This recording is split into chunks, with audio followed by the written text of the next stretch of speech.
Sabe o que a Mútua pode fazer por você e sua família? A Mútua é parte do sistema Confea-CREA, que atua para valorizar os profissionais das áreas tecnológicas. Ela é o braço direito que apoia esses profissionais quando eles mais precisam. Com um programa de inclusão, previdência complementar, planos de saúde, seguros e financiamentos, além de benefícios exclusivos para mulheres e pessoas com deficiência. Agora você já sabe, a Mútua é uma parceria para o seu futuro. A Mútua é para todos.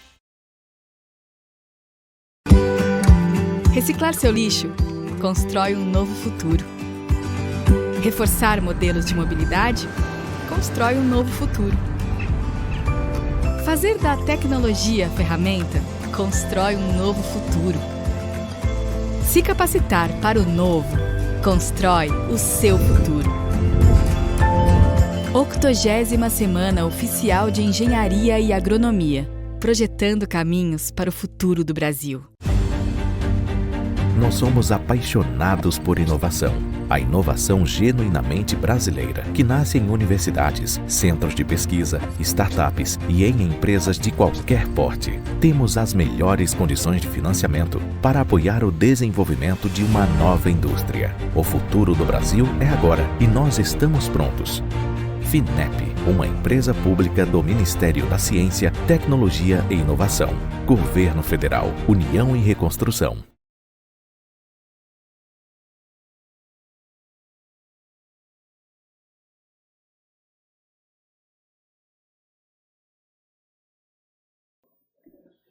Retornaremos com o painel Transição Climática frente à expansão das fontes energéticas e produção agrícola. O caderno do Fórum da Engenharia Nacional pode ser acessado pelo QR Code na entrada do auditório e nos espaços do evento.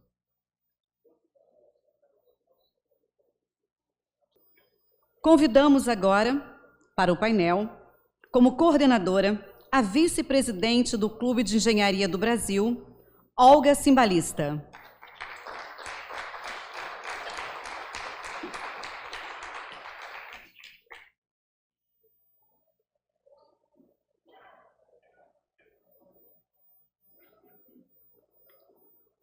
Como relator, o representante do Grêmio Politécnico da Universidade de São Paulo, Diego Melo.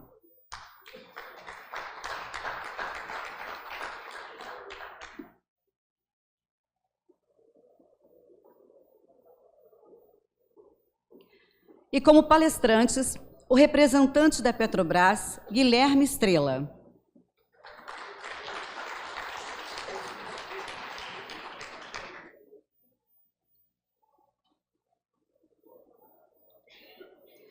A representante da Universidade de Brasília, Maria Rosa de Abreu.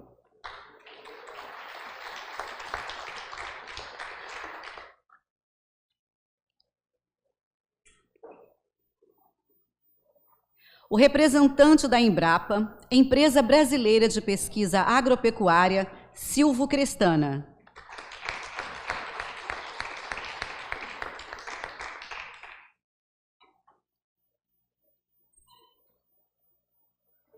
Com a palavra, a coordenadora Olga Cimbalista.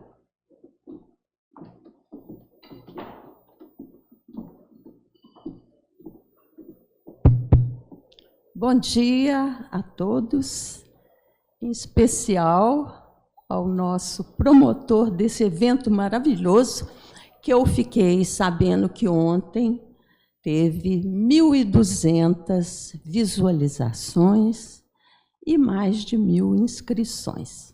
Isso, eu acho que nos dias de hoje é um fato muito raro. E queria também cumprimentar o nosso presidente Francis Bogossian, que está nessa parceria na realização desse fórum, que nós sabemos que, face a esse sucesso, o segundo vai ser maior. O objeto aqui da nossa mesa, eu vou até controlar meu tempo.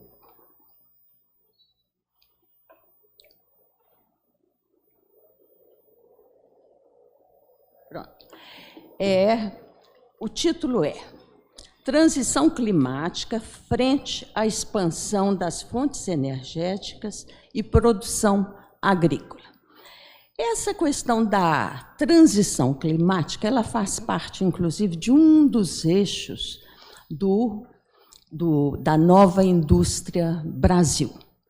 E o entendimento que se tem sobre isso é o seguinte: é trocar o uso de combustíveis fósseis pelo uso dos novos renováveis, a saber, eólica, solar, resíduos urbanos e energia marítima. Mas eu gostaria de chamar a atenção que esses novos renováveis, eles, em sua essência, produzem eletricidade. E demanda de energia envolve coisas muito mais profundas, e o uso dos combustíveis fósseis provavelmente vai demorar muito mais para ser atingido.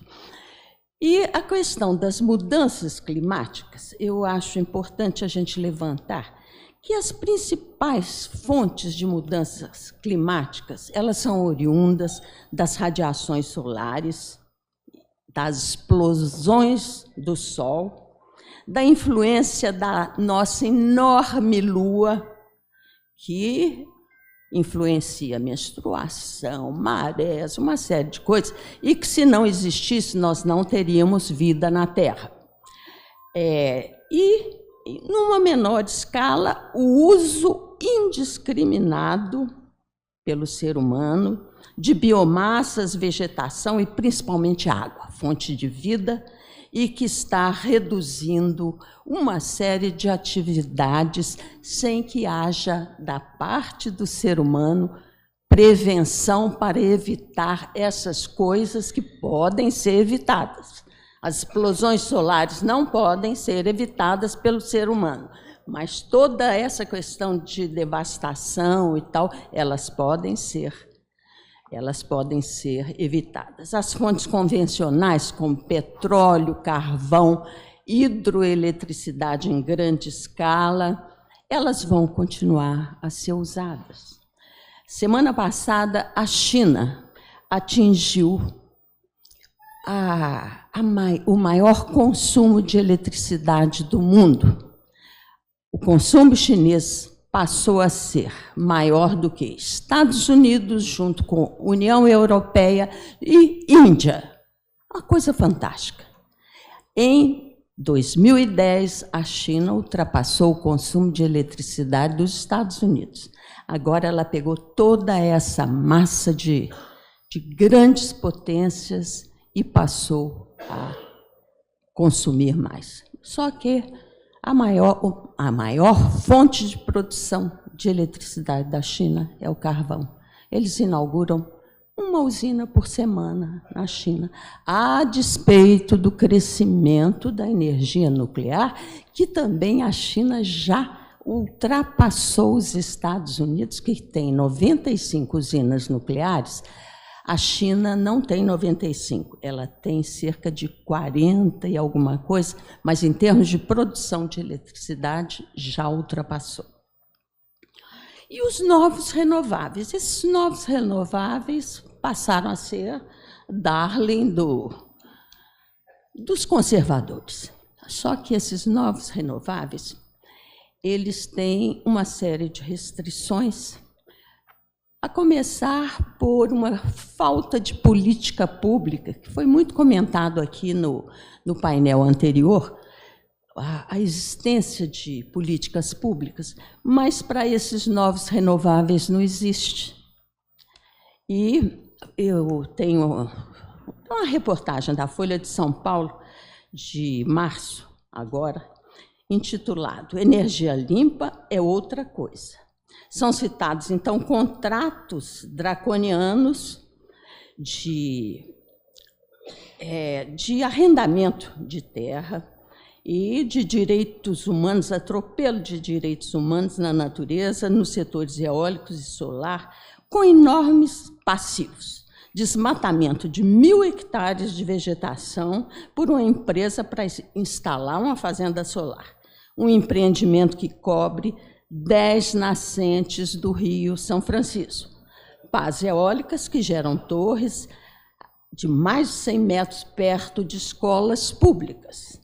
E isso são apenas 3 casos, mas o Brasil, principalmente o Nordeste, desde que a primeira eólica surgiu, e os aspectos climáticos não foram levados em consideração e ameaçam mulheres, crianças, assédios, ameaça de agricultores familiares saírem de suas terras, sendo que esses agricultores eles receberam financiamento do governo para ficar nessas regiões e produzir comida limpa.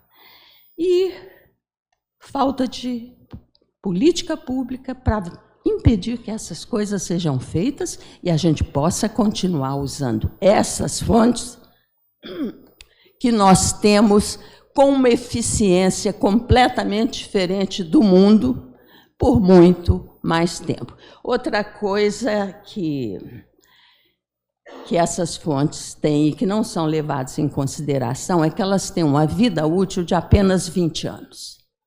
E, à medida que essa vida útil acaba, há um problema relativo a desfazer dos equipamentos. Nos Estados Unidos, isso já começou a acontecer com as usinas eólicas. E as pás dessas usinas são, às vezes, maiores que a asa de um Boeing. E parece que eles estão pagando um valor razoável para exportar esse material para a África. E vai começar daqui a pouco a mesma coisa com os painéis solares, só que eles são mais complexos, por causa do vidro e por causa da presença de material radioativo. Então, são coisas que a gente tem que levar em consideração quando falar que essas fontes vão resolver o problema da humanidade. E eu quero aqui usar um pouco do tempo para falar um pouco de um assunto que não é minha praia, é praia do nosso doutor Mister Pressal, que vai falar sobre isso, que é o petróleo. Porque o petróleo passou a ser estigmatizado. É a fonte primária de energia mais usada no mundo, ele e os seus derivados, o gás, o diesel e outras funções. Agora, esse petróleo, apenas 46% dele são usados no setor de energia. Os outros 56%, eles estão no nosso cotidiano, em praticamente tudo que a gente põe à mão. Por exemplo, na medicina. A maioria dos medicamentos, inclusive os da homeopatia e vitaminas, usam derivados de petróleo. Os cosméticos, maquiagem, shampoos, óleo, perfume, cores, são todos derivados, em sua maioria, derivados do petróleo. Os plásticos, praticamente todos oriundos da petroquímica, e consistem em 6% do uso de petróleo. Borracha, milhares de produtos como sapatos, pneus, capas, luvas, tubulações e até implantes de coração. Produtos de limpeza, a grande maioria e praticamente todas as suas embalagens fazem uso do petróleo. E o asfalto esse que cerca de 11 milhões de milhas de estradas são pavimentadas com piche para dar liga aos outros pontos, outros produtos que produzem o asfalto. Então, o mundo ele passou a rotular pontos, questões, produtos, energias, mas tem uma coisa fantástica que eu colocaria completamente fora disso tudo, que foi o boom da produção agrícola. E nós vamos ter aqui, eu tenho a honra de ter junto dessa mesa, um ex-presidente da Embrapa, que, para mim, é a maior empresa brasileira, quiçá do mundo. Graças a Deus, é isso mesmo. Então, vamos começar nossas palestras com o professor doutor Guilherme Estrela. Obrigada pela atenção.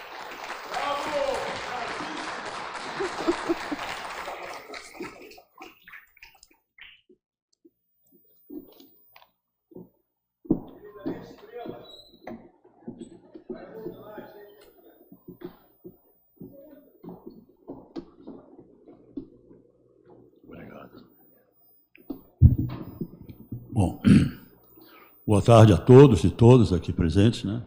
Primeiro eu quero agradecer com muita honra a ter sido convidado pelos organizadores do encontro para estar aqui com vocês para conversar sobre energia e mudança climática, né? Então, eu quero parabenizar o engenheiro Alan Albert, que está à frente do conjunto de profissionais que organizaram esse encontro. Parabéns, Alan, entende? E quero também homenagear os outros componentes da mesa, mas especialmente o nosso relator, o que é da USP. Eu acho que todos os relatores desse encontro deviam ser estudantes universitários da área de engenharia, porque o futuro do Brasil está na mão deles e não nas nossas mãos, né? Então, muito bem. Hein?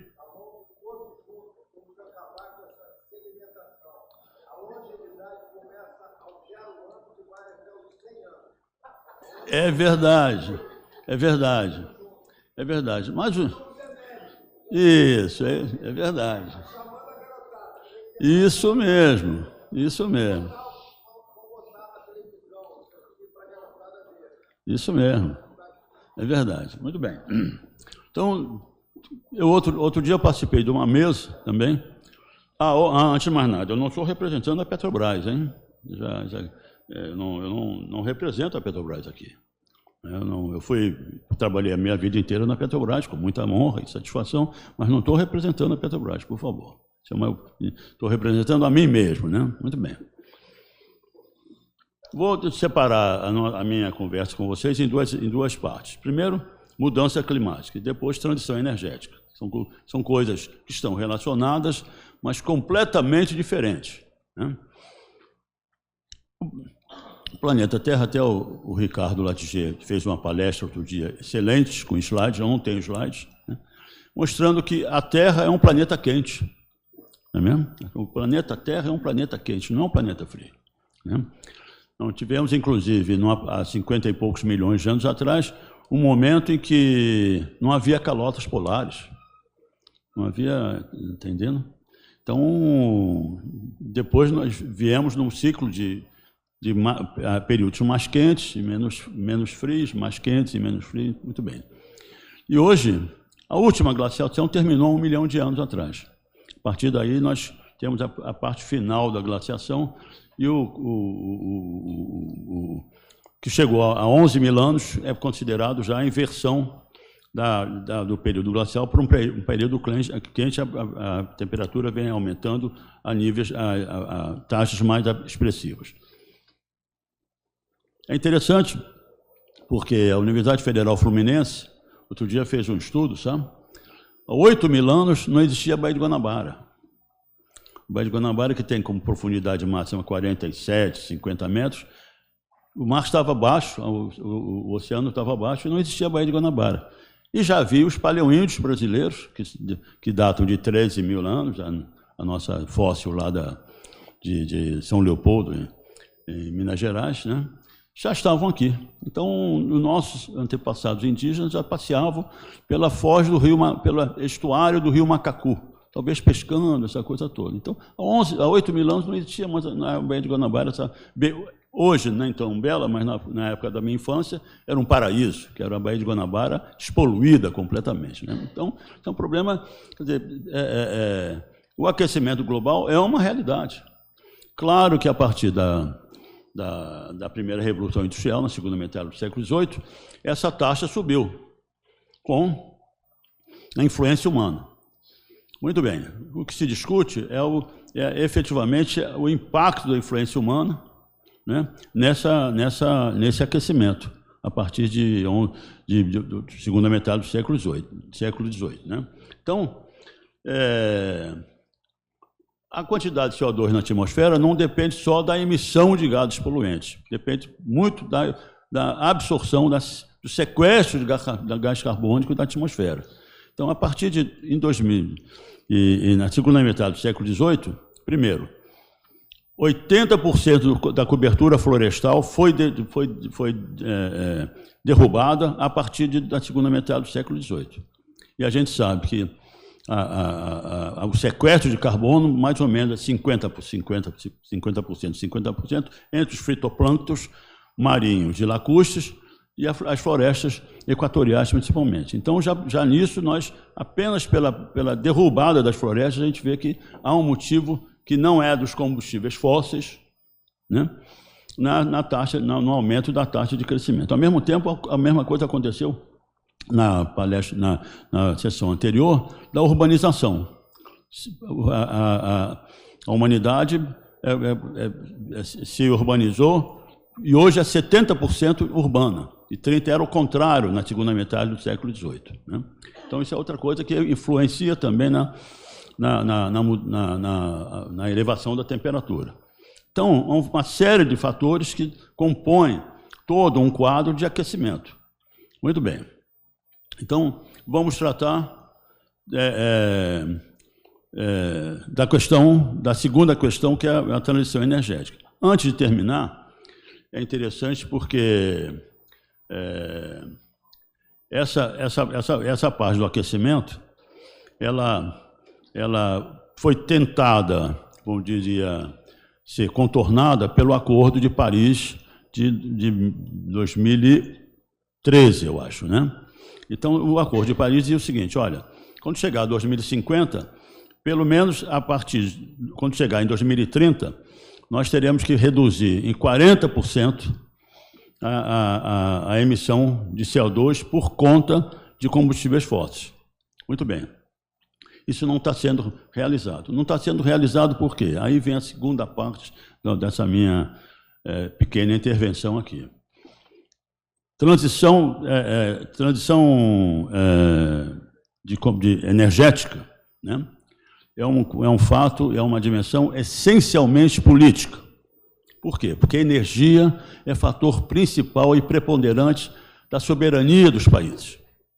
Então, tratar de transição energética sem levar em consideração o fato político é falacioso. E a gente sabe que a energia move e sustenta os grandes poderes geopolíticos globais, não é mesmo? A nossa história recente, inclusive, mostra isso, né? Foi a energia que ganhou a Primeira Guerra Mundial, foi a energia que venceu a Segunda Guerra Mundial, não é mesmo? E na década de 50, o petróleo passa o carvão na matriz energética mundial, passa a ser a fonte energética mais utilizada, e daí vem a energia continuando a ser, como é hoje, um fator absolutamente significativo e preponderante na base do poder geopolítico mundial. Recentemente, até eu participei disso pessoalmente, quer dizer, em 2003, o Iraque foi invadido pelos Estados Unidos, como todos nós sabemos, e o país foi destruído. Por que o Iraque foi invadido? Porque em 2006, deixa eu lá, não é 2006, deixa eu me organizar. Em 1976, a Petrobras Iraque descobriu um dos maiores campos do mundo, o campo de Majnun, dando ao Iraque uma sustentabilidade energética e uma segurança energética para os próximos 100 anos, quase, a partir dali, né? E o Iraque foi invadido em 2003 para as grandes forças políticas do então império hegemônico geopolítico mundial tomarem conta do Iraque e destruíram o Iraque por causa de Majnun. Muito bem, porque o Iraque tinha feito o seguinte: a Petrobras descobre o petróleo, descobriu o campo de Majnun, o governo iraquiano chama a Petrobras e diz: olha, vocês descobriram uma riqueza muito maior do que nós estávamos esperando. Então, essa riqueza desse tamanho não pode ficar na mão de uma empresa estrangeira, apesar de estatal e de um país amigo, porque a Petrobras foi chamada para para explorar no Iraque, porque foi o governo brasileiro que quebra o monopólio, quebra o embargo da Corte de Haia ao petróleo iraquiano, porque o governo iraquiano nacionalizou a British Petroleum no Iraque. Então, o Iraque abriu para a Petrobras e outras empresas também na antiga União Soviética para explorar petróleo no Iraque. E eles disseram o seguinte: vocês descobriram um campo tão grande que nós não podemos deixar na mão de vocês. Então, vamos tratar, e assinamos lá um acordo de transferência e que foi pago pelo Iraque com petróleo e por receber exportações brasileiras. Por exemplo, os frangos da Sadia começaram a ser exportados para o Iraque, e o Volkswagen, o Passat iraquiano, que a gente tem, até hoje a gente vê rodando aí, né, como importação do governo iraquiano. Muito bem. Foi o Iraque. Em 2011, e o Iraque foi invadido em 2003. Né? Em 2011, é invadida a Líbia. A Líbia foi destruída como país, o Gaddafi foi deposto. Né? Por quê? Porque a Líbia tem enormes reservas petrolíferas, e isso a Europa já começava a se sentir, também os Estados Unidos já começavam a se sentir um certo déficit em termos de reposição das suas reservas. E assim vem. E trazendo para nós. Quando cai o Muro de Berlim, em 89, se não me engano, em setembro, em dezembro, há o Consenso de Washington, que estabelece todo um projeto de poder do polo que se tornou hegemônico com a queda da União Soviética mundial. Então, esse Consenso de Washington foi transmitido a todas as, entre aspas, colônias desse grande poder hegemônico que já estava se formando. Inclusive, o Brasil recebeu. Vários, acabada com a nova Constituição, e a eleição do Sarney, né, que foi ali meieiro na aplicação de políticas internacionais, mas veio o Collor, que imediatamente começou a implantar o Consenso de Washington com a privatização de estatais. Veio em seguida o mineiro lá, Isso.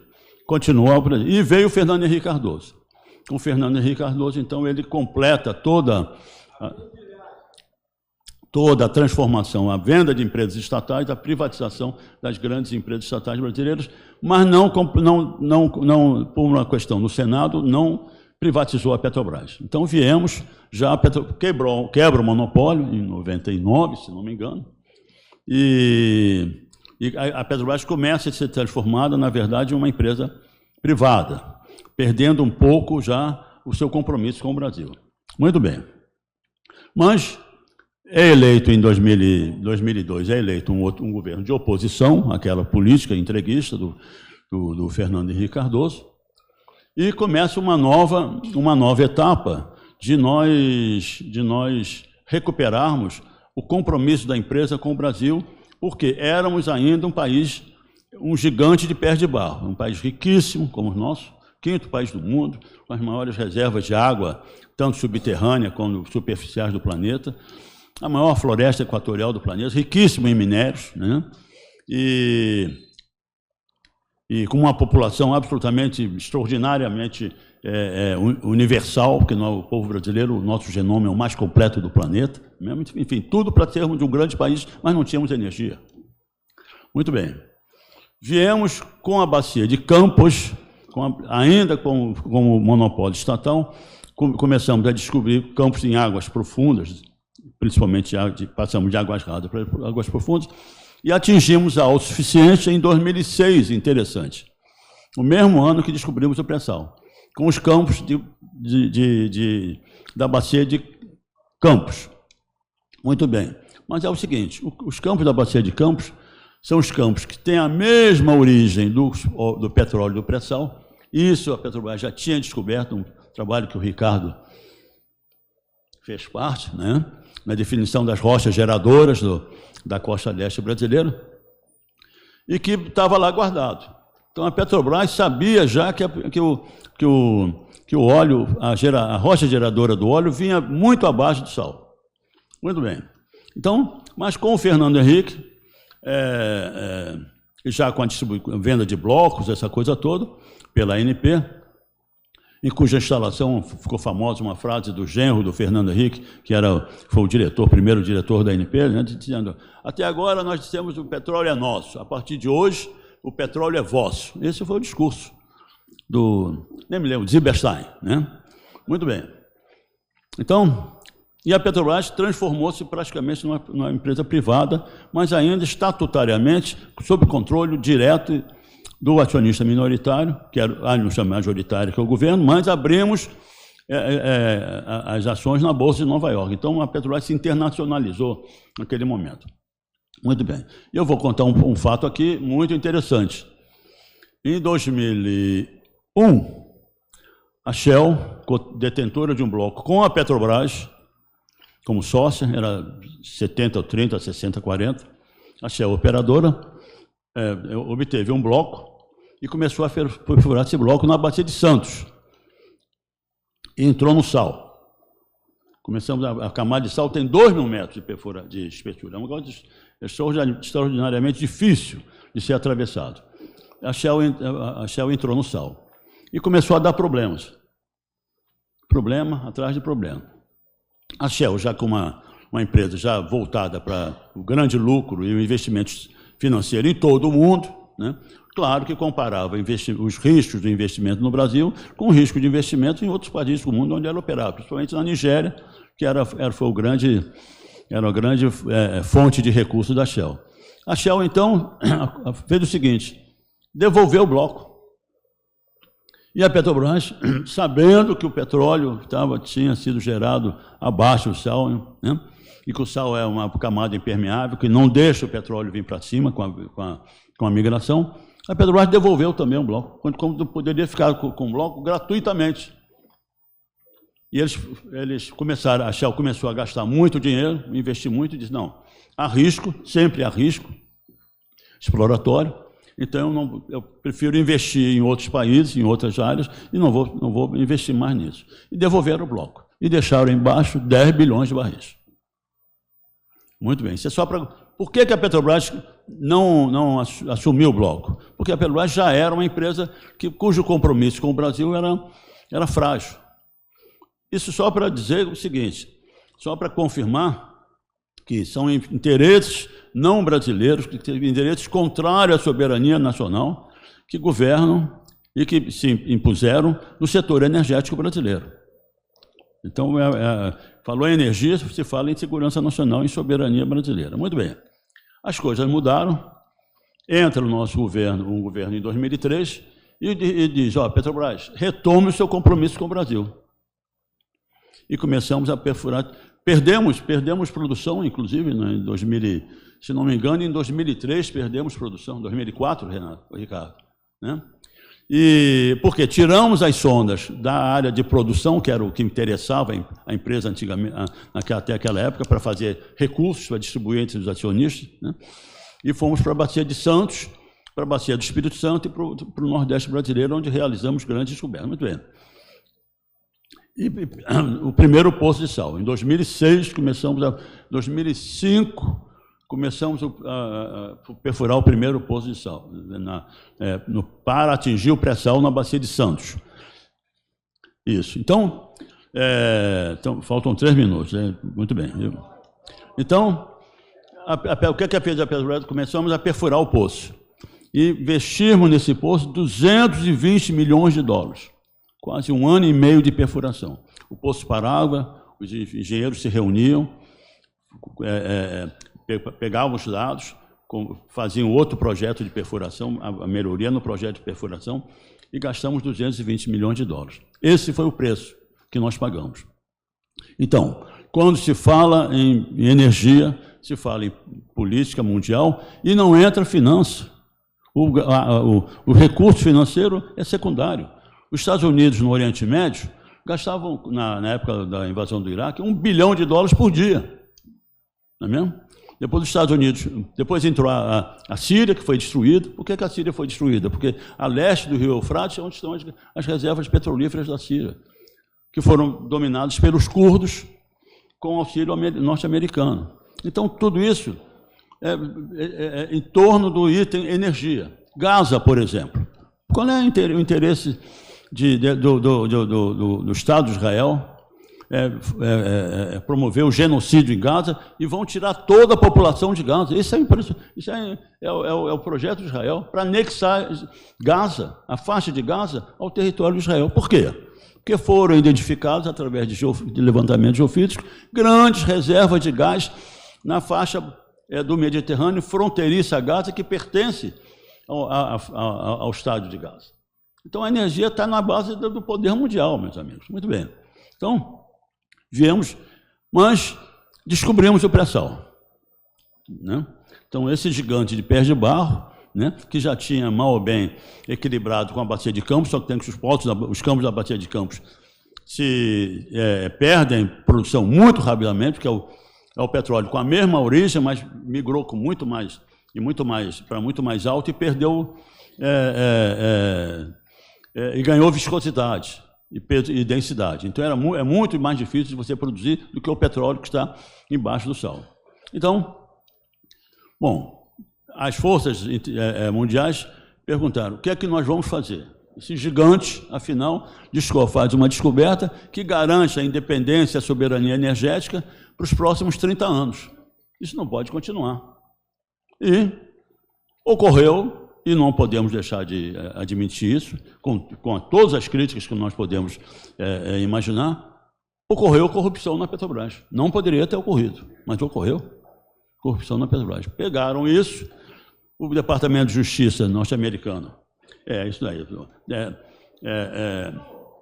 o Departamento de Justiça norte-americano cria a Lava Jato, né? E a Lava Jato teve como objetivo exatamente isso, né? Se não destruir, mas tirar da Petrobras e do Brasil as grandes reservas petrolíferas do pré-sal. Muito bem. Então, mas não bastava isso. Aí tem uma tese de doutorado da professora Juliane Furno, da UERJ, aqui no Rio de Janeiro, que ela é doutora pela Unicamp, lá com o Beluso, né? Em 2020, eu acho, na tese dela, que ela tem... e aí, nesse aspecto, entramos nós, os engenheiros. Entra na tese dela, em conclusões em paralelo, ela disse: um dos principais objetivos da Lava Jato, depois da destruição da Petrobras, era destruir as empresas brasileiras de engenharia, que já estavam ganhando no exterior contratos contra empresas americanas e europeias de engenharia.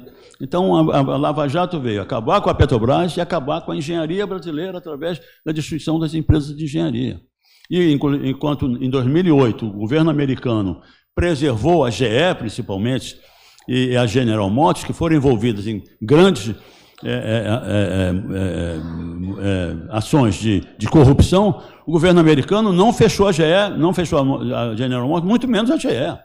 Ele prendeu os diretores, prendeu os presidentes e assumiu o controle das empresas. Não deixou as empresas falirem. O nosso governo não. O nosso governo prepararam todo um esquema de jurídico, inclusive, né, para obrigar o nosso governo a destruir as nossas empresas. Tiramos um navio que estava construindo aqui na Baía de Guanabara, no estaleiro Inhaúma, faltava ainda 50% das obras, e rebocamos esse navio para a China e para Singapura. Então, mas não bastava isso.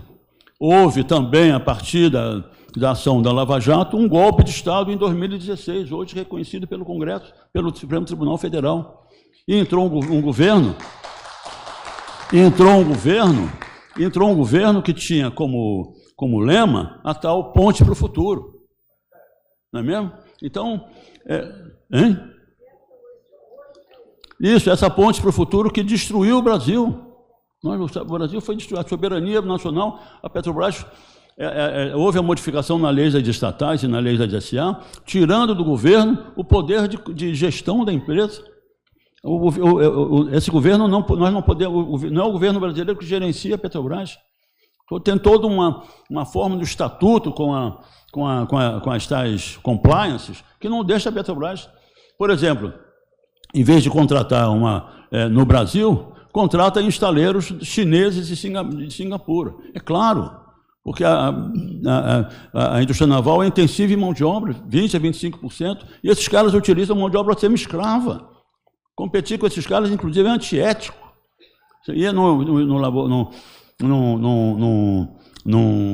estaleiro brasileiro, as relações capital-trabalho eram de nível muito elevado.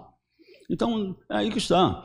Nos preços, acoplado, aí veio o marco regulatório, que transformou o modelo de concessão em partido de produção, em que dá ao governo a propriedade do petróleo, depois de ressarcir todas as operações e o óleo lucro das empresas que ganham a licitação, o governo brasileiro, agora, ocorreu até uma semana atrás, o governo brasileiro se propõe a vender o petróleo que será produzido. Muito bem. Né? Para obter lucros. Para que obter os lucros? Porque nós temos R$1 trilhão de juros da dívida, somente para juros da dívida pública. E nós estamos vendendo o Brasil para pagar juros da dívida pública, meus amigos. E tudo isso é o seguinte, porque junto com o marco regulatório veio uma coisa que foi decisiva para a engenharia brasileira: o conteúdo nacional. A política de conteúdo nacional, nós chegamos a ter 65% de conteúdo nacional, com estaleiros brasileiros, com a indústria brasileira, metal mecânica, enfim, elétrica, tudo no Brasil. E esse negócio, simplesmente, conteúdo nacional, foi rasgado. Não há mais conteúdo nacional. Hoje é quem oferece o menor preço. Se é Singapura, então vamos mandar para Singapura. Não tem nenhum compromisso com o Brasil. Então, só para terminar, desculpe, eu estou me prolongando. O Brasil está diante de uma grande ameaça. Ou é agora, ou nós vamos perder isso para as próximas gerações. Inclusive, vocês principalmente vão pagar essa conta. Né? O mundo o mundo unipolar do polo do capitalismo financeiro europeu e norte-americano está desmoronando, né?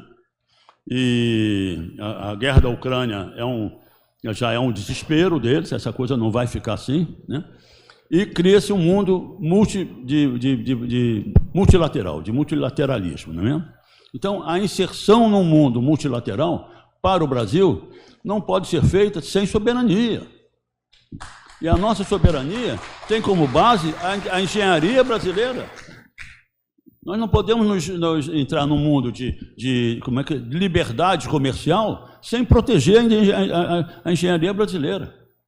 Porque nós, como eu disse, o governo Temer, né, nós destruiu com a engenharia brasileira.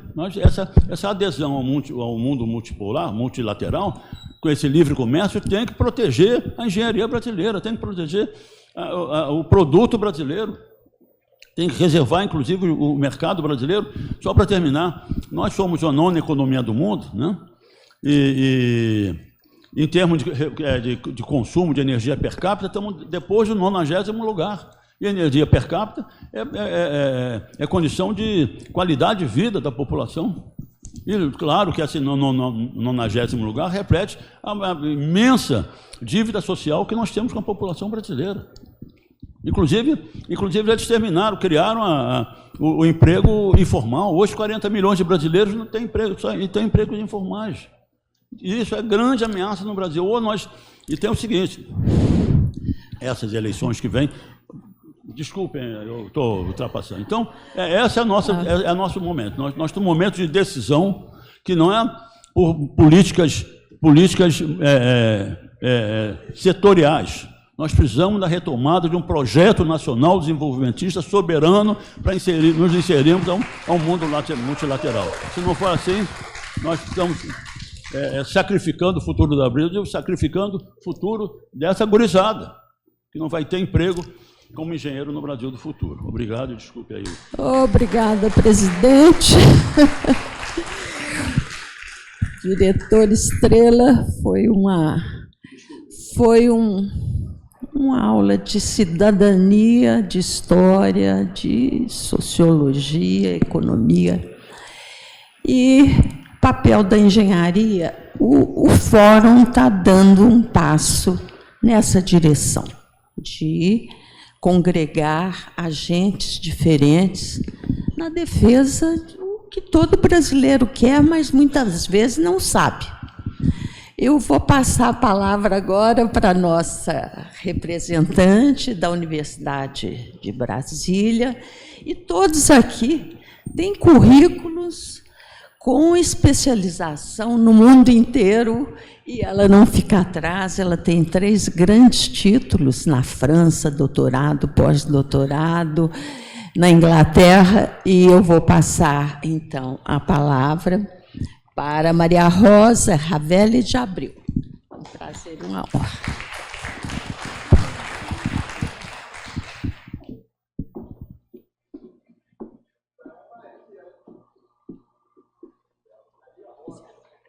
Difícil falar depois do Dr. Silvio, mas eu vou tratar rapidamente, e que já foi bastante abordado aqui. Boa tarde a todos. Já é boa tarde, né? É boa tarde a todos. E é um prazer estar aqui nessa banca com a doutora Olga, com o nosso jovem estudante, Diego, o doutor Silvio e o doutor Estrela, da Embrapa. Sim, o doutor Guilherme. É tridoutor, como diziam os gaúchos. E eu vou abordar rapidamente como é frente a questão a expansão das fontes energéticas e a produção agrícola. E, no caso, no contexto da transição climática, e como já foi bastante abordado aqui por várias excelentes palestras, a questão da ação, das ações da ONU em relação ao enfrentamento do aquecimento dos gases de efeito estufa, dos gases que podem levar ao aquecimento global do planeta. Então, eu vou falar rapidamente dos principais instrumentos da ONU, e que foram construídos a partir de muita pesquisa, inclusive já no século XIX, um químico sueco identificou os gases de efeito estufa, no impacto deles na questão do planeta, do aquecimento, o Dr. Svante. E como esse ano estão as conferências das partes, a COP, está sendo realizada no Brasil, esta conferência, em Belém, vale só ressaltar que a primeira foi em 1995, na Alemanha, em Berlim, e hoje a sede da Convenção Quadro é em Bonn, que é a Convenção Quadro das emissões, do controle da mudança climática, a Convenção Quadro, que foi criada na ECO 92, na Cúpula do Clima, aqui no Rio de Janeiro, é a Convenção Quadro que em 92 também foi definido que caberia à Convenção Quadro organizar as conferências das partes, que são os países todos que participaram, que foram 198 países em 1992, na primeira conferência. Então, a primeira foi em Berlim, outra importante foi no Japão, Kyoto, em que saiu o protocolo de Kyoto, que foi em 1997, passou a vigorar em 2005, aonde já se colocava a obrigatoriedade, a importância de se guardar a temperatura a 1,5 graus no planeta. E depois, a outra conferência importante, com outro instrumento importante, foi em 2015, em Paris, o Acordo do Clima, que está vigente, porque o protocolo de Kyoto não deu conta, as emissões continuaram em escala bastante elevada. Então, o Acordo do Clima acelera e coloca novas exigências. E só um pequeno histórico, né? O documento, um dos documentos muito importantes, que é muito citado, atender a geração presente e proteger e guardar a terra, a vida para as gerações futuras, vem da doutora Brundtland, que escreveu, coordenou esse estudo, Nosso Futuro Comum. Foi também uma iniciativa da ONU, do PNUMA. Agora, uma ferramenta fundamental é o IPCC, o Painel Intergovernamental da Mudança do Clima. Em 88, antes da COP92 aqui no Rio de Janeiro, não é? Então, esse estudo mostrou com muita pesquisa, com muitos dados objetivos, a questão do aquecimento global. 92, a cúpula da Terra, e na cúpula, como eu já disse anteriormente, foi criada a Convenção Quadro das Nações Unidas para as Mudanças Climáticas, foi criada aqui, na ECO 92, a Agenda 21, que depois nós tivemos também a Agenda 30, que já foi comentada, e a Declaração do Rio, que tocava basicamente na questão da biodiversidade, desmatamento e desertificação. As conferências das partes, elas vêm se realizando, então, de 95, agora estamos na 30ª, e que um dos pontos que serão discutidos hoje é o financiamento, é a questão do Fundo Verde do Clima, o financiamento, e também o outro, que é um dos esquemas de financiamento, é o Fundo Verde, e o outro é o Fundo Global para o Meio Ambiente.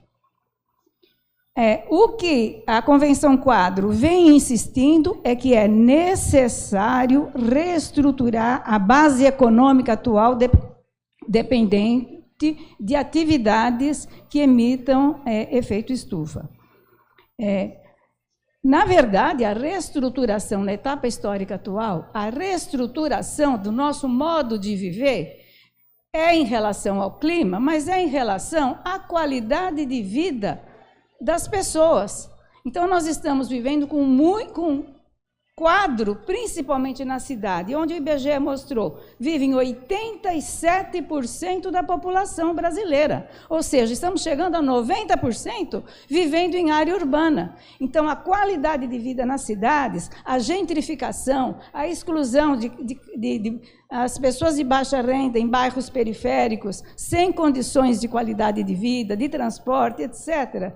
Tudo isso é muito importante quando a Convenção Quadro fala na reestruturação da base atual, também para a qualidade de vida e a justiça social.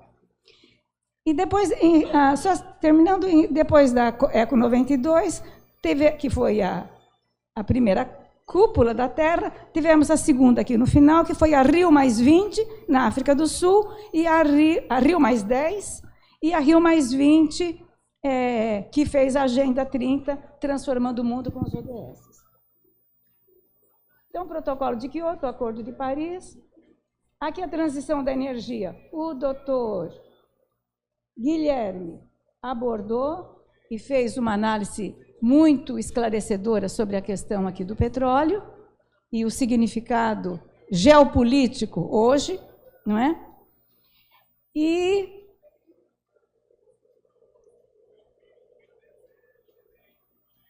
a transição climática na lavoura, né? Antigamente a gente falava a lavoura, não é, doutor Silvio? A lavoura, que é a agricultura e a pecuária. Nós estamos com vários instrumentos para a lavoura e para a agricultura.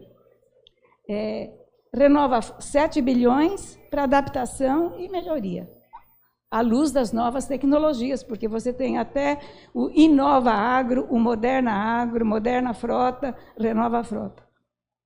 E temos algo que foi agora muito recente, a aprovação do Plano Nacional de Economia Circular, que é o reaproveitamento. Isso aqui é fundamental para o desperdício, a questão do lixo, tudo isso.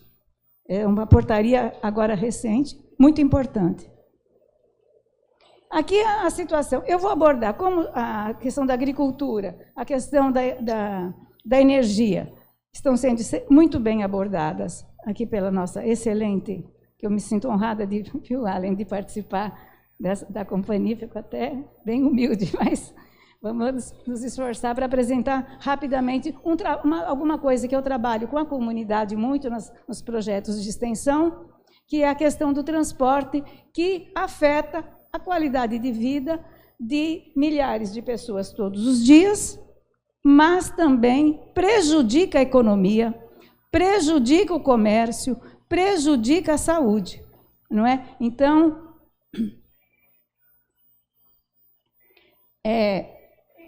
falando da transição no transporte, a transição no transporte, eu vou mostrar rapidamente as grandes mudanças no transporte maior. Quem pode o mais, pode o menos. Quer dizer, grandes ferrovias, unindo um país, unindo uma região, ela traz tecnologia, ela traz cultura, ela traz aproximação entre as regiões, facilita a vida das pessoas.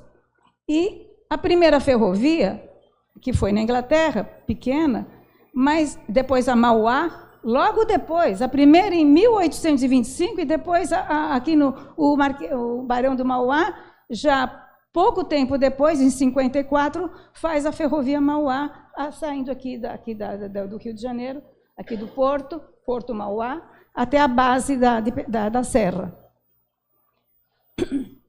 Agora, uma muito importante, todas aqui são importantes, cada uma são marcos, foi a Transcontinental Norte-Americana, em 1969. Ela uniu o Atlântico ao Pacífico, integrou os estados e provocou um grande desenvolvimento econômico. Então, ela foi assim, e é interessante que ela foi construída em condições adversas, época ainda de muita pobreza, de muita imigração pobre, então foram milhares de chineses, trabalhadores chineses. Tanto é que a BBC recentemente fez um estudo mostrando como os chineses, de mãos com os americanos, construíram a primeira ferrovia transcontinental, né, do Atlântico ao Pacífico. E muito operário irlandês, imigrante. Foi a construção da Transcontinental, que é um marco que depois, poucas décadas depois, os Estados Unidos chegaram a 400 mil quilômetros de ferrovias. Hoje ele está cerca de 300, 200 e tanto. Quer dizer, são trens que servem principalmente para carga e são irregionais. Apesar que tem um trem de velocidade bastante rápida, que vai de Washington até Boston, 700 quilômetros, um trem a sela. Está iniciando, os Estados Unidos estão com dificuldade ainda de modernizar sua malha ferroviária. A Transiberiana na Rússia, que é outro marco histórico, quase 10 mil quilômetros, se somar os ramais que descem para a Mongólia, para a China, ali ela fez uma grande integração, ela passa de 15 mil quilômetros. E outro marco importante foi em 1964, o Japão com o Shinkansen, o trem de alta velocidade. A China começa a estudar o trem de alta velocidade nos anos 70, mas é a França que vem com o TGV em 79, e a Espanha hoje, na Europa, é o país com a maior rede de trens de alta velocidade. E depois eu vou comentar a lei da concorrência nos trilhos, que foi uma lei europeia, do Parlamento Europeu. Por quê? Porque a lei de concorrência nos trilhos, principalmente para passageiros, porque o avião de baixo custo cresceu muito na Europa, e era muito mais rápido você pegar um avião de baixo custo para ir a Lyon, a Bordeaux, a Milão, a Turim. E era uma crise de abandono do sistema ferroviário. Então, foi uma renovação à lei da concorrência nos trilhos, que permitiu que empresa como a Renfe, como a Trenitalia italiana, ou a SNCF, uma entrasse, como a Deutsche Bahn alemã, uma use os trilhos do outro país. Isso foi muito importante, é recente, porque a discussão começou em 2007.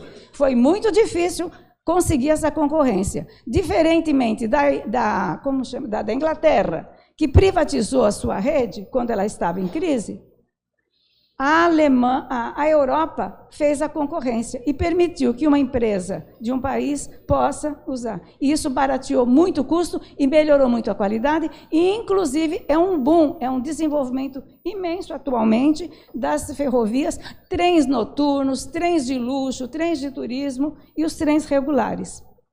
E a Espanha está conseguindo muito acesso a muito trecho grande na Europa toda. É interessante. Bom, e país do sul global, nós temos o Marrocos e os países aqui do sul, alguns países da África. A Organização dos Estados Africanos tem um projeto grande, a África do Sul, ligando países vizinhos, e o Marrocos já está planejando a sua segunda linha de alta velocidade. Também temos trem rápido no Chile e no México. A transcontinental é essa aqui, né? Aqui é a nossa transcontinental, a nossa bioceânica, que também é projeto, tem vários trechos em estudo. Esperamos que consigamos nos unir na América Latina, porque a América Latina não tem integração ferroviária. Isso dificulta a nossa integração econômica e a nossa integração humana, social, com os nossos irmãos vizinhos. São mapas, são estudos, projetos. O Ministério dos Transportes, né, por meio da Infra, vem fazendo vários estudos. Aqui eu lembro aqui o início, né, do debate, o impacto positivo a lei se chama Abertura à Concorrência nos Transportes. Que o Japão, a Europa, ali a Transiberiana,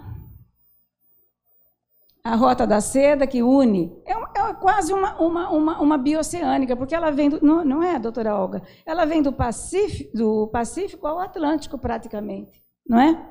Porque ela é uma linha interessante, que ela vai integrando modais ao longo do trecho, né? E hoje ela está se integrando com os países do Sudeste Asiático, do Sul. Então, ela está favorecendo um crescimento espetacular na região. A Tailândia está com trens de alta velocidade. O Vietnã está planejando já a sua rede, de Saigon até Hanoi, de alta velocidade. Então, Tailândia, Mongólia, os países todos ali do Sudeste. Indonésia. Aqui o nosso relatório mais recente. Não, esse aqui é... sim, os Estados Unidos criaram, em 93, a Aliança para os Trens de Alta Velocidade. A sede agora é em Washington, e eles têm, então, os traçados e vêm fazendo congressos, estudos. E ali a outra aliança. Aqui o Chile e tal. A China, agora o tempo, né? A China, em 2008, tinha só os trens mais da costa. Com 12 anos, ela construiu essa malha. Ou seja, tecnicamente, é possível, num prazo relativamente curto, nosso plano logístico, que é quase todo. Agora, aqui, eu queria falar rapidamente da mudança no transporte nas cidades. Então, a grande inovação é a Autoridade Única Metropolitana, que organiza os transportes da cidade principal com os municípios vizinhos. Esse planejamento conjunto, uma autoridade metropolitana que tem há anos nos Estados Unidos, que tem na Europa, facilita do ponto de vista financeiro, porque cada município contribui para o funcionamento do sistema metropolitano com a parte relativa à sua população. E tem assento num conselho, a presidência é da metrópole maior e assento do conselho as prefeituras dos municípios adjacentes. No caso de Lisboa, são 18 municípios da Grande Lisboa que participam do planejamento metropolitano. E sai a €1 por dia, você tem um cartão, como diz, um cartão ilimitado, que você viaja no trem regional, para Cascais, para cá, para toda a metrópole, €1 por dia. Um cartão mensal, €30, você viaja no trem regional, no metrô, no bonde, no ônibus. Então, essa é a diferença para mudança, não é melhorar o transporte, é mudança no transporte. Montpellier é uma cidade de meio milhão de habitantes, 500 mil, a grande Montpellier, é um exemplo que até gratuito o transporte pode ser feito. Algumas cidades vêm buscando isso para poder diminuir o uso de automóvel, porque a Europa, todo mundo gosta do conforto do seu carro particular, mas isso não cabe mais nas cidades de hoje. O uso intensivo do automóvel. Então, com 2% apenas do orçamento da cidade, que vem junto, que esse 2% é da cidade, vem o federal, é a gestão pública, com esses modais todos, 4 linhas de bonde. Aqui, outra ferramenta interessante que vem sendo desenvolvida graças à evolução digital é tanto o trem de superfície. O Brasil tem muito poucos, né, alguns quilômetros em algumas cidades, né, como sabemos, né, algumas começaram e não conseguiram, como Cuiabá. E, sim, o que eu dizia é que a descarbonização vem ajudada também para você incluir novos públicos no transporte coletivo, que é o caso da mobilidade por aplicativo. Isso teve início na Finlândia, já em 79, até foi num congresso de pessoal da área digital, e que tem início.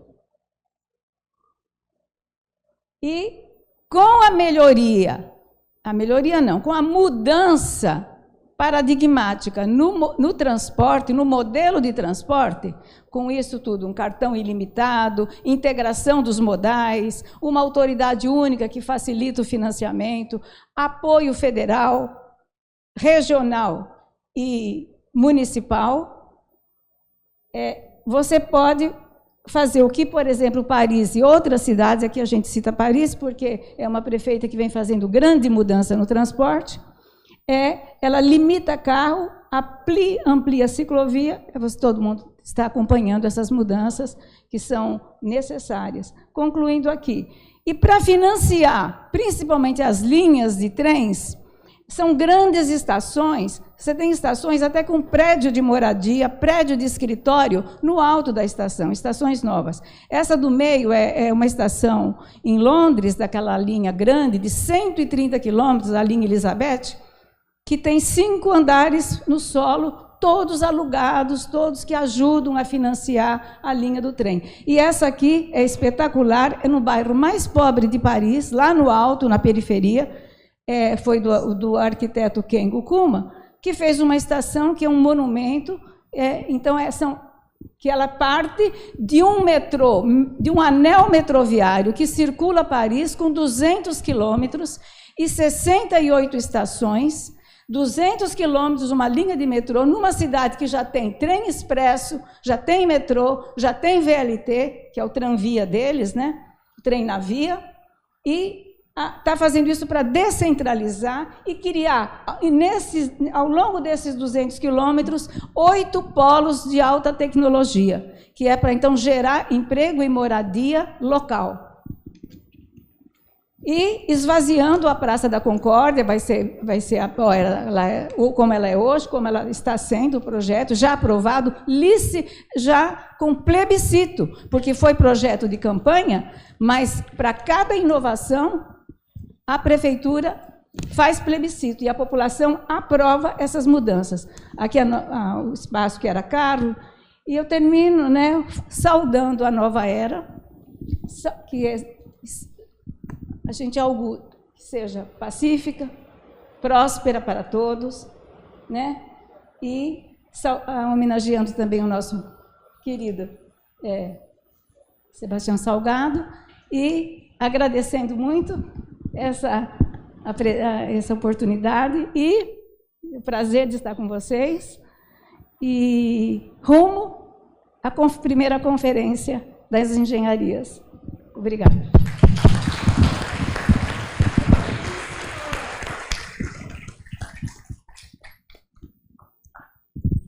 Ótima apresentação, principalmente essa parte das ferrovias. Isso, para mim, foi fantástico. Parabéns. Bom, vamos agora passar para a nossa última palestra, que é do Silvio, que é professor, pesquisador, tem uma série de funções muito importantes na área de pesquisa, principalmente na área de pesquisa de solos, de agrícola, e foi presidente da Embrapa. Vamos ler. Eu andei nessa estação.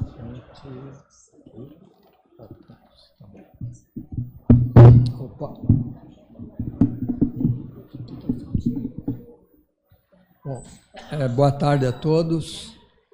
Falar agora na hora do almoço é sempre, né? Mas ainda mais depois dessa mesa, né? De ter aqui o nosso Guilherme, né? Guerreiro Guilherme, eu chamaria, né? Tendo aqui também a Olga, tive a oportunidade de conhecê-la recentemente, a Maria do Carmo, a Maria Rosa e também o Diego, né? A mesa anterior, ela tinha, era uma mesa de mulheres, né? A de palestrantes, né? E essa tem 2 homens e uma mulher como palestrante. Mas tem um jovem aqui, que é o Diego, e isso diminui um pouco o nosso defeito, né? Que já é a longevidade, né? O tempo maior. Então, dá uma média mais interessante. Muito bem. Também queria agradecer muito o Allen Haber por ter me convidado a vir aqui. Também agradecer muito e lembrar, né, do nosso passado muito forte, né, ao 1973, 4, 75, Paulo Massoca está aqui e o Miguel Manso, que está lá, né? Os dois foram presidentes do centro acadêmico e nós tivemos muitas lutas em comum lá e sonhamos muito pelo Brasil. Muita coisa aconteceu e outras ainda não aconteceram.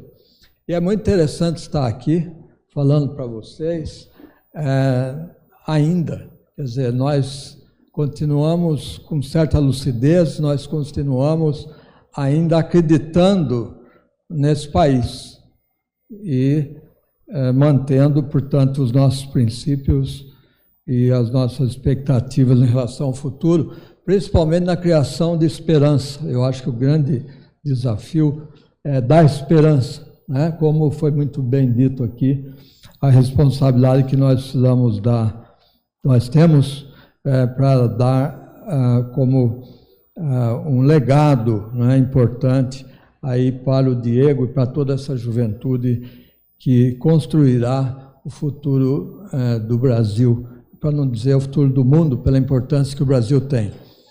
Eu queria também lembrar, eu vou solicitar aqui que 5 minutos antes me avise, por favor. Então, esse é um momento muito importante, como já foi muito bem ressaltado, tanto pela geopolítica como pela construção de alternativas, né? Aprendi muito aqui nesse painel, como eu aprendi no painel anterior. E é muito importante ver a convergência que existe. Eu queria aqui também homenagear um engenheiro agrônomo, chama Antônio Della Bruna Zeferino, que está aí, que é o presidente do Sindicato dos Engenheiros Agrônomos de Santa Catarina, do CEAGRO, né? Então, Antônio, muito prazer, e você nos representa aqui pelo lado da agricultura, né? Nós temos uma separação muito negativa, histórica, por várias razões, entre a agricultura e as cidades, entre o campo e as cidades, né?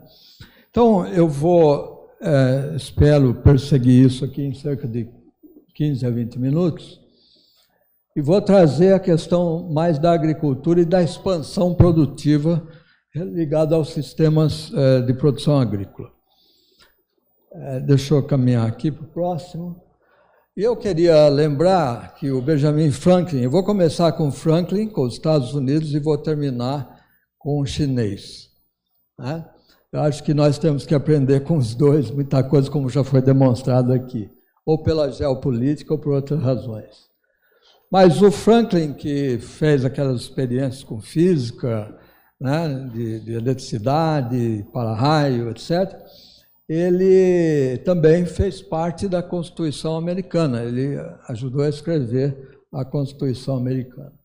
Mas ele diz uma coisa aí que eu acho fundamental: se as cidades forem destruídas e os campos forem conservados, as cidades ressurgirão. Mas se queimarem os campos e conservarem as cidades, estas não sobreviverão.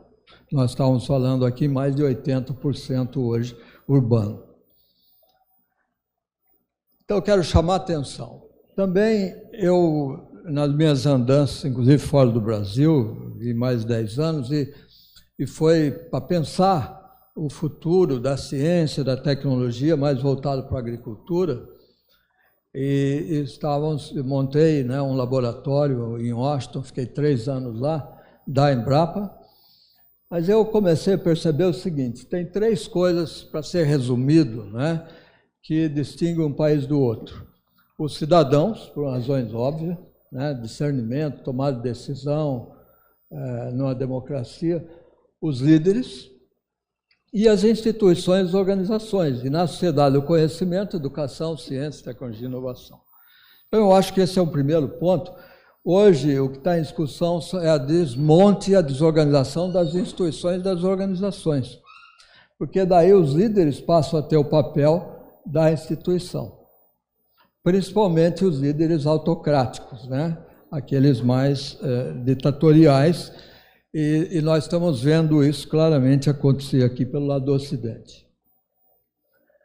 A questão da soberania de um país, também noto que são 3 seguranças, inclusive reforça exatamente o que foi dito anteriormente aqui pelo professor Guilherme também.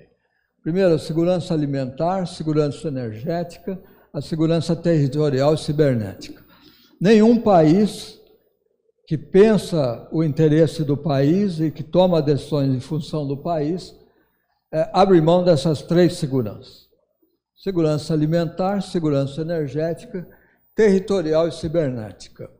Aqui nós estamos falando de alimentar e energética, faltaria, na minha visão, o territorial, que é militar, que é a questão que vem pela engenharia militar, e hoje a cibernética, porque os hackers estão aí e monitoram e sabem, inclusive, das decisões estratégicas que você vai tomar. Bom, esse gráfico rapidamente já foi falado, acho que Maria do Carmo, acho que foi quem foi a Gisele, a Camila, né? Mas aqui mostra claramente uma tendência crescente e rápida do aquecimento global, e aquilo que se esperava para 2030 atingir 1,5 graus, etc., nós já atingimos em 2022, 2023, 2024. Então a questão da emergência climática veio, não é mais só a questão da mitigação e da sustentabilidade, mas é da adaptação e da resiliência. Ou seja, nós temos que sobreviver nesse momento, cidades e campos. Nós precisamos aprender com essa conjuntura nova e nós precisamos criar adaptação.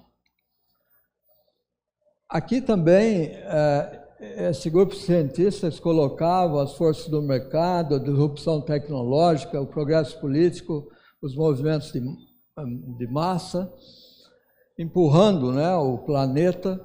Por volta de 2024, 2020, nessa década, né, nós temos uma transição acontecendo e uma transição mais rápida, né, da história da economia. Ou a gente vai para lá ou nós não temos futuro, né? Perda zero na natureza, um sistema alimentar sustentável, a energia de carbono zero e a economia circular. Eu gosto de lembrar que nós estamos em crise. E se a gente lembra que está em crise, já ajuda muito, porque a gente não se surpreende tanto e não se apavora, né?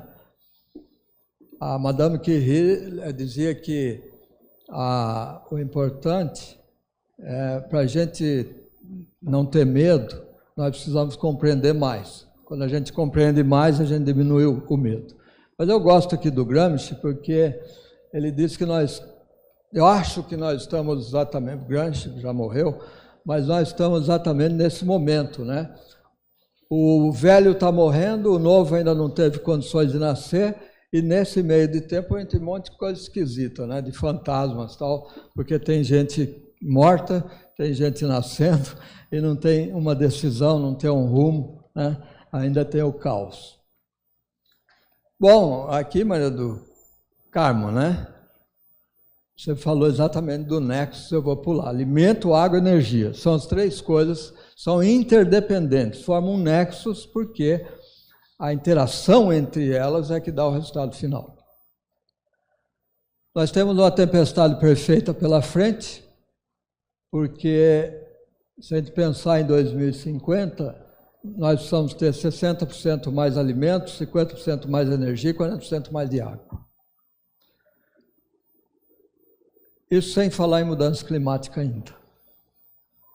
E mais, quando a FAO, a OCDE, o SDA faz a conta de quais são os países do mundo que podem suprir o crescimento da demanda alimentar, vai aparecer o Brasil em primeiríssimo lugar, o segundo vem com 20%. Então não é uma questão mais de opção, nós temos que gerar segurança alimentar para o Brasil, mas para o mundo também. Então, aqui não é à toa que nós atraímos muito do capital internacional e todos estão olhando, que lidam com a área de alimentos, estão olhando e estão presentes já praticamente no Brasil. Essa curva aqui é muito importante, né, esse gráfico, porque ele mostra a produção, o rendimento, que é a produtividade, e a área plantada. A área plantada é essa em azul mais claro aí embaixo. O azul mais escuro é a produção, nós estamos atingindo aí cerca de 13... Isso aqui é 2021, hoje, esse ano, nós devemos atingir 330 milhões de toneladas. E o que cresce lá, aquele azul mais claro, melhor, o rendimento, né, uma cor intermediária aí, um azul mais intermediário, é a produtividade. Quer dizer, nós produzimos cerca de 1.500 quilos por hectare em 1974. Em 2021, nós estamos produzindo 3.700 quilos de grãos por hectare. Então, tem um ganho aí de quase 4, né? 3 e alguma coisa. E é importante lembrar que, com isso, com essa intensificação que houve, foi possível evitar o avanço em 140 milhões de hectares se a gente tivesse a mesma produtividade de 1974, quando a gente estudava, né? Lá na graduação. Então, essa é tecnologia, esse é conhecimento que foi gerado e que permitiu a gente dar esse salto de importador de alimentos para exportador. Outra consequência fundamental é o preço o custo da cesta básica, né?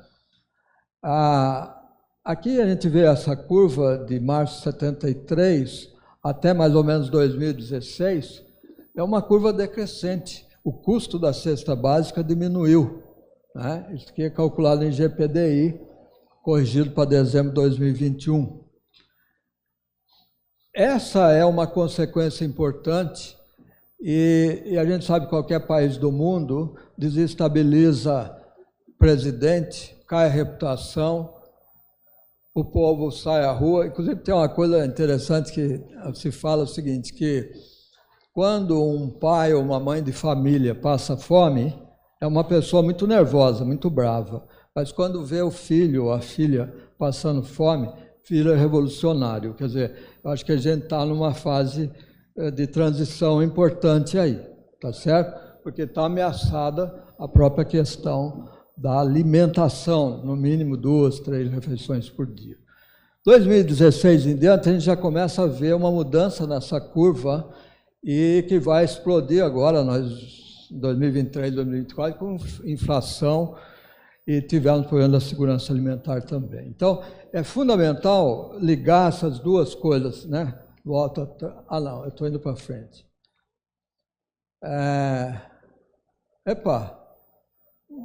O voltar é aqui, ó, eu achei agora. Desculpa aí. Vamos lá. Essas duas coisas. A produtividade, quer dizer, quanto que você produz por hectare ou por área, né, versus o custo do alimento.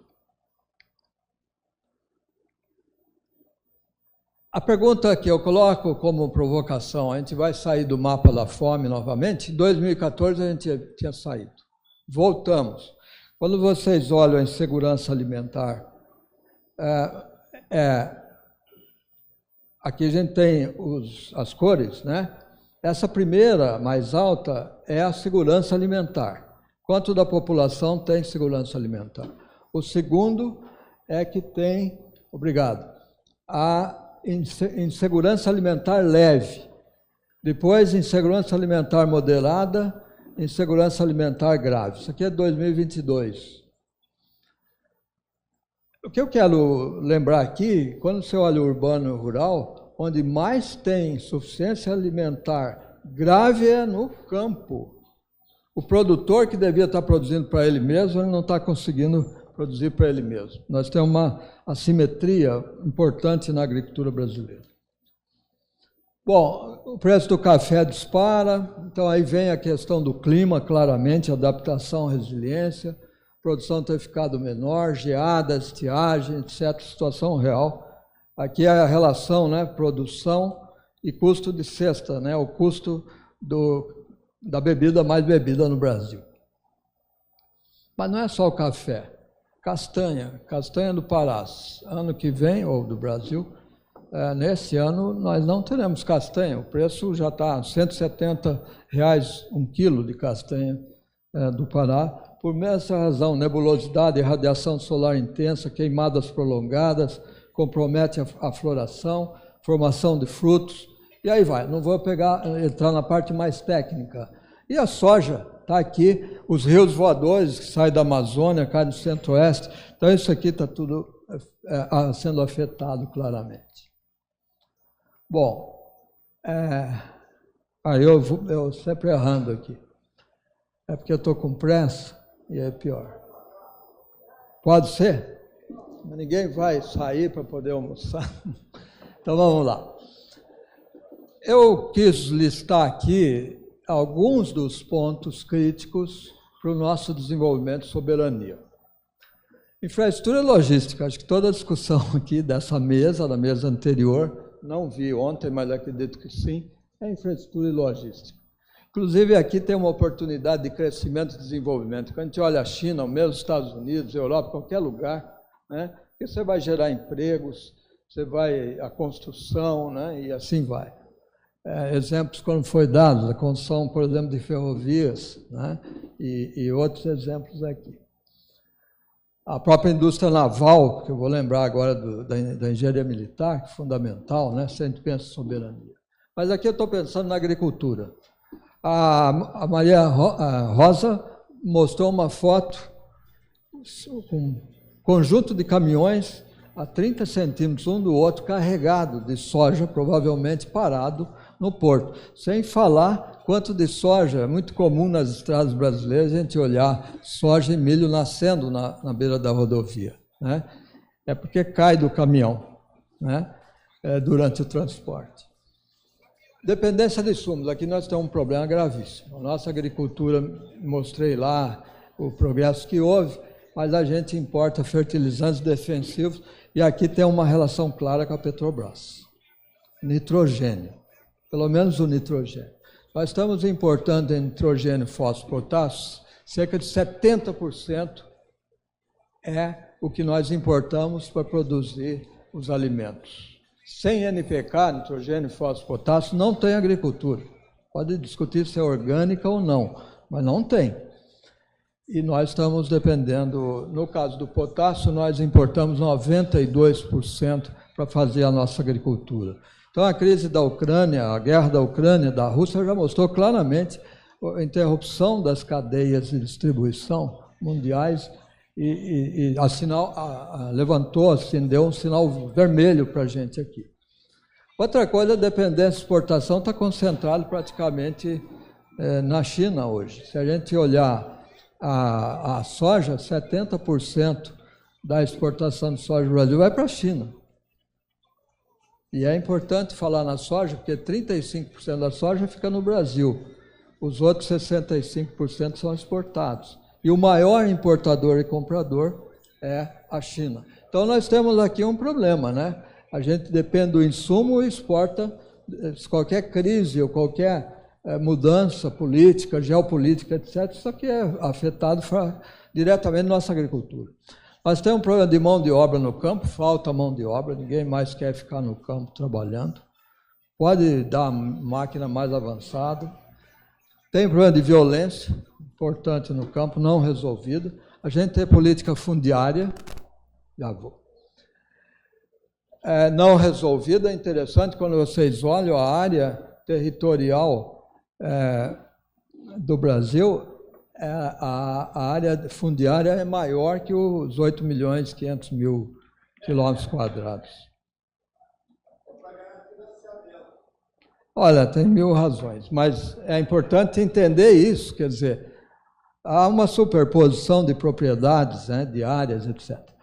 Mas tem um problema importantíssimo dos estresses hídricos, que a água está ligada à irrigação, o biótico está ligado a pragas e doenças, e o térmico. O térmico não sabemos resolver, nem nós, nem lugar do mundo.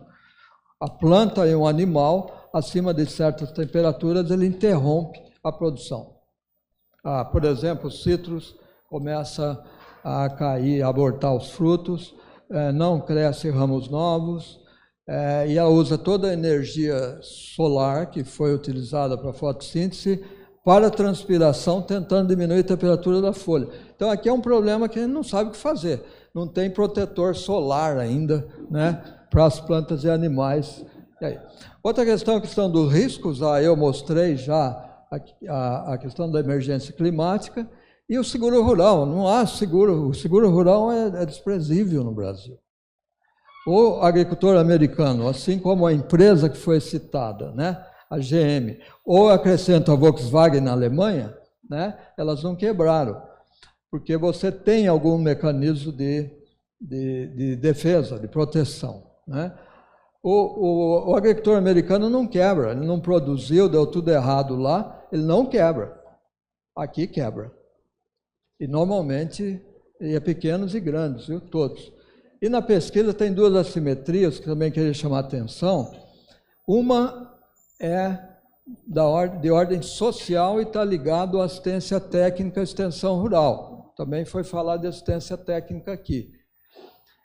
Estou vendo o Antônio lá, quer dizer, ele é da extensão rural, né, lá de Santa Catarina. Nós temos cerca de 80% do valor bruto da produção, tudo aquilo que é produzido no campo, 20% somente dos produtores são responsáveis por 80%. Os 80% produzem 20% do valor bruto da produção. Então, cerca de 800 mil a 1 milhão de produtores, nós temos cerca de 5 milhões no Brasil, de produtores rurais. Nós temos aí aproximadamente 1 milhão que é a empresa privada, depois nós temos cooperativas, e nós vamos falar em 2, para ser bem conservador, pelo menos 2,5 milhões de proprietários rurais que não estão tecnificados, não chega a eles a tecnologia.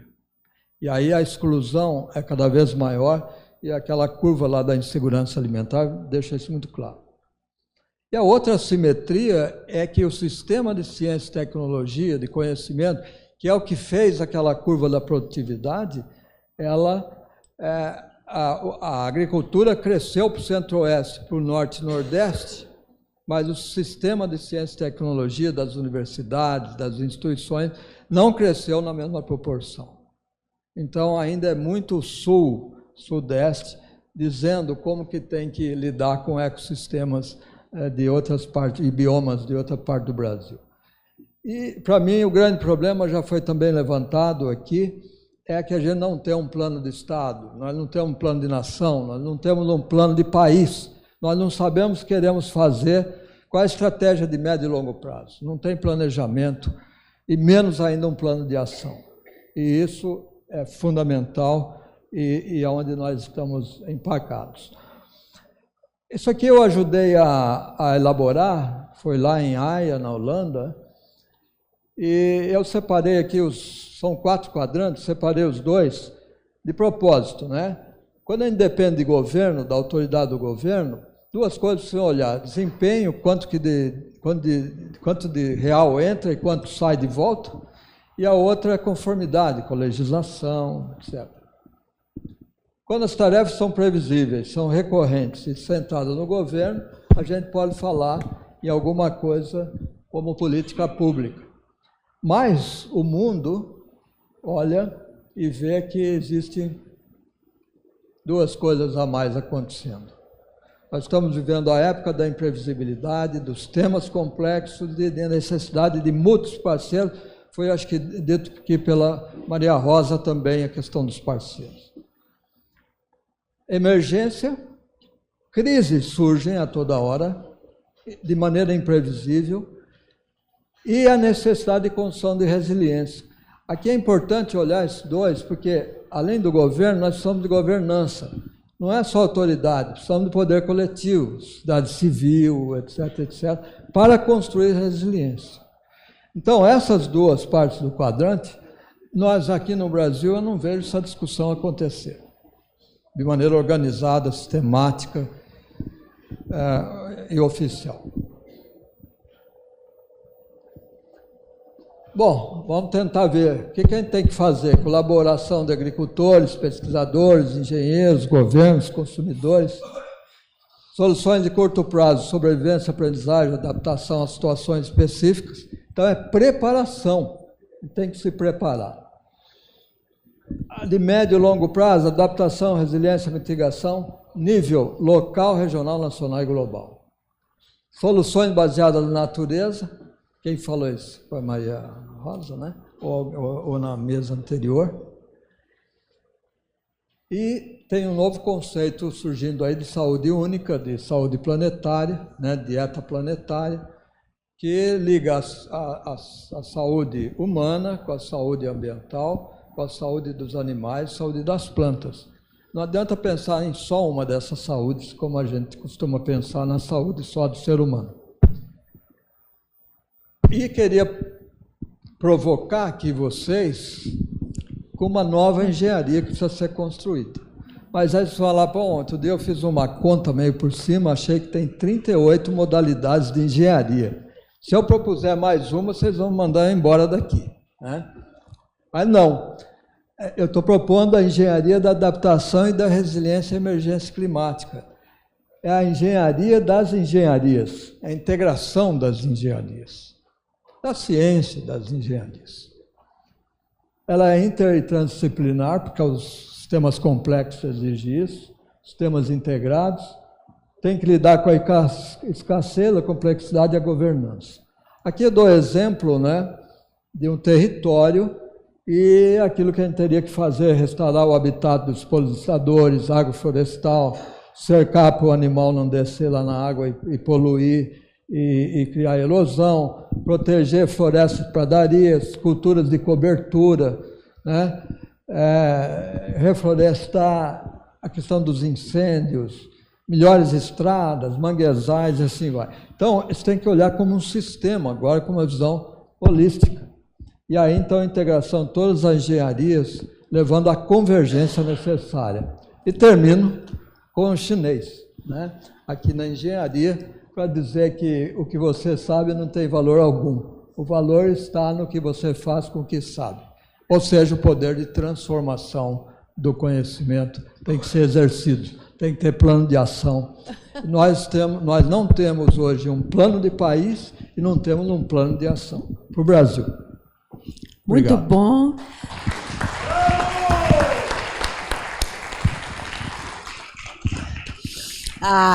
Silvio, a penúltima figura é digna de fechar isso aqui, o nosso fórum, com a criação de uma nova engenharia. Não é? Parabéns, muito boa. Olha, a gente está bem atrasado, né?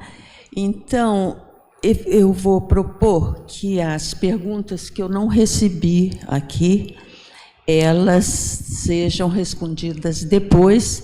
Então, vamos fazer aquele apanhado de cada um, falar um pouco para encerrar a participação e depois o Diego fazer o embrulho de presente para essa sessão. E vamos começar com o Silvio, ao contrário do que começou, você fazer as considerações finais sobre o nosso encontro. Olga, eu vou ser bem rápido, né? Porque não só por causa do horário, mas porque também eu já falei, né? Quer dizer, eu acho que essencialmente nós precisamos trabalhar na construção de um plano do Estado brasileiro. Ainda mais no momento que nós estamos vivendo de uma nova geopolítica. Está sendo construída uma nova geopolítica, está se falando em sul global, né? E isso na agricultura, mas todas as outras áreas, atividades humanas, precisa da ciência, precisa da engenharia.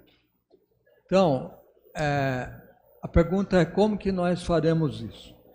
Eu vejo que um fórum como esse, e quero aqui parabenizar toda a iniciativa que vocês estão tendo, porque não é fácil, né, juntar pessoas, juntar profissões, né, atividades, mas eu vejo que a questão climática é o ponto de união. Eu costumo dizer que tem 3 maneiras de fazer mudança. A gente pode fazer mudança pelo racional, que é normalmente o que a gente faz na universidade, nas ciências, nas engenharias, né? Então você faz contas, mostra como que tem que ser. A mesa anterior mostrou, né? Tem um monte de vantagens você planejar, só que não acontece, né? Infelizmente. Eu não sou pessimista, mas a minha avaliação é que a outra maneira seria fazer pelo amor, pela solidariedade. Se a gente pensasse no ser humano e na natureza ao mesmo tempo, a gente estaria fazendo as coisas de outra maneira, que não é essa que a gente está fazendo. E a terceira é pela dor, pelo sofrimento. Não é pelo amor, é pela dor, né? Pelo sofrimento. Infelizmente, o que a gente vê ao longo da história da civilização humana é que as transformações e as mudanças importantes acontecem pela via da dor e do sofrimento. E onde está a dor? A dor e o sofrimento está aí, no clima. Nós podemos discutir se foi nós ou não que geramos, é irrelevante isso para mim. A verdade é que a emergência climática está aí. A gente, todos nós, na cidade, no campo, até porque agora com a tecnologia digital, urbano e rural está acabando. As coisas vão se integrar, na medida que tiver conectividade maior, isso está tudo integrado, né? Agora, nós temos então esse território, né, para ser administrado e da maneira como nós estamos fazendo não está dando certo. A engenharia muitas vezes ela acaba viabilizando muita coisa que depois a gente descobre que não era a melhor maneira. E aí a gente sai para corrigir o erro, né? E vou contar só uma coisa interessante aqui, né? Para terminar. Eu fui à padaria lá em São Carlos, né? São Carlos tem 250 mil habitantes, mas tem muito universitário. E eu entrei na padaria e tinha um aluno da física com uma camiseta. Ele dizia assim: se um médico comete um erro, aparecia um morto embaixo.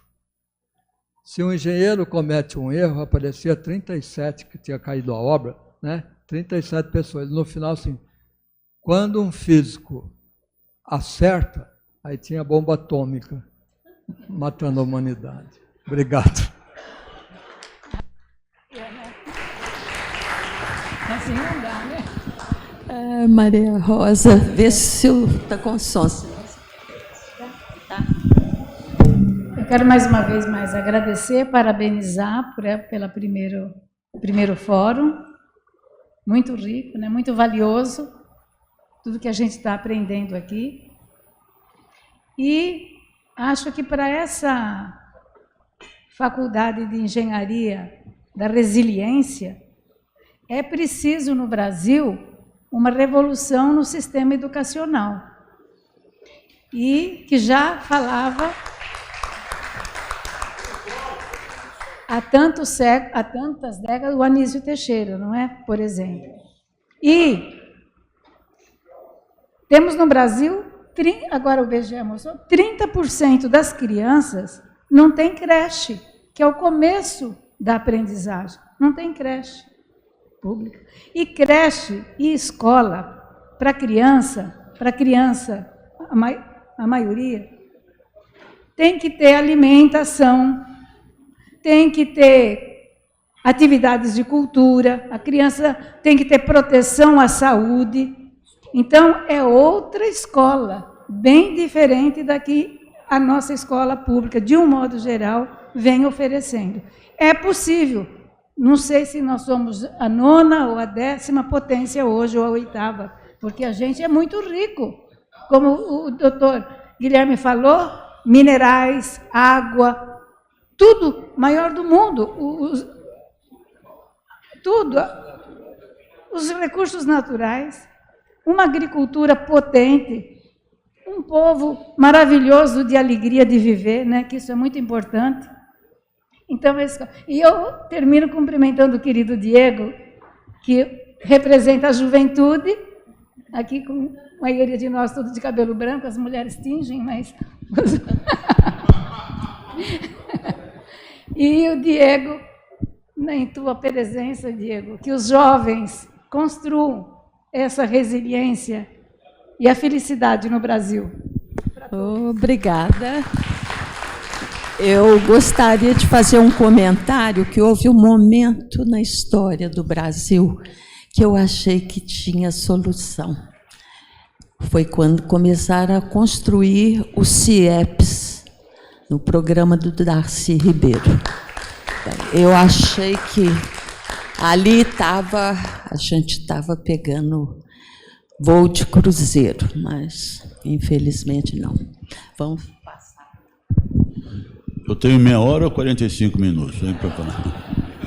Muito bem, novamente quero agradecer. Agora eu queria chamar a atenção rapidamente por 3 pontos. Primeiro, o Brasil consome hoje 5 milhões de barris de petróleo por dia. Com uma matriz energética 50 e 50, consumimos 2,5 milhões de petróleo e gás natural e 2,5 milhões de alternativas. Esse país tem que consumir, no mínimo, o dobro disso. Temos que consumir 10 milhões de barris equivalentes por dia, mantendo a nossa matriz energética muito bem equilibrada, a mais bem equilibrada de todas as maiores economias, com 5 milhões de barris de petróleo por dia e 5 milhões de barris de óleo equivalente em alternativa. Isso é o mínimo que a gente pode, enfim, vislumbrar para os próximos 10 anos. Segundo é o seguinte, alerta total para toda a humanidade, para todos os países. De acordo com as taxas de subida do nível do mar, nós em 20 anos comprometeremos a sobrevivência de 330 milhões de pessoas que eles calculam em todo o mundo, que vivem até 2 metros de altitude em relação ao nível do mar. Essas pessoas ficarão sem... Aqui no Brasil, inclusive, o oceano já está com um problema em Atafona, aqui no estado do Rio de Janeiro, no Nordeste. Então, todos os países do mundo têm que estar preparados para acolher esses hoje 330 milhões de anos atrás. E, por fim, é o seguinte, é uma contradição que eu vejo. O Brasil se posiciona mundialmente como defensor de novos padrões em relação aos combustíveis fósseis, não é mesmo? Então, a nossa matriz energética é 50 e 50, é extremamente equilibrada. Só que tem o seguinte, nós estamos exportando 1,5 milhão de barris por dia. Quer dizer, nós temos a nossa bandeira de defesa do meio ambiente, essa coisa toda, com redução dos combustíveis fósseis, mas exportamos 1,5 milhão de barris por dia. Na verdade, essa exportação é como se não serão queimados esses 1,5 milhão pelos países que compram o petróleo brasileiro. Então, isso é uma certa contradição, não é mesmo? Nós estamos exportando não só comprometendo as nossas reservas futuras, que serão necessárias para o nosso aumento de consumo de petróleo, de energia, né? Como também contribuindo com 1,5 milhão de barris de petróleo que serão queimados no exterior. Isso é uma contradição em termos de postura nacional, de postura de governo em relação ao meio ambiente, não é mesmo? Era isso que eu queria dizer. Muito obrigado novamente pela oportunidade. Até a próxima. Doutor Guilherme, a Noruega faz muito pior e se mete a dar ordens na preservação da nossa Amazônia.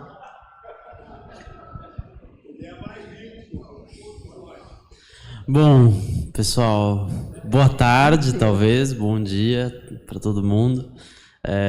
Agradecer mais uma vez ao espaço do Fórum, ao espaço aqui do Clube de Engenharia.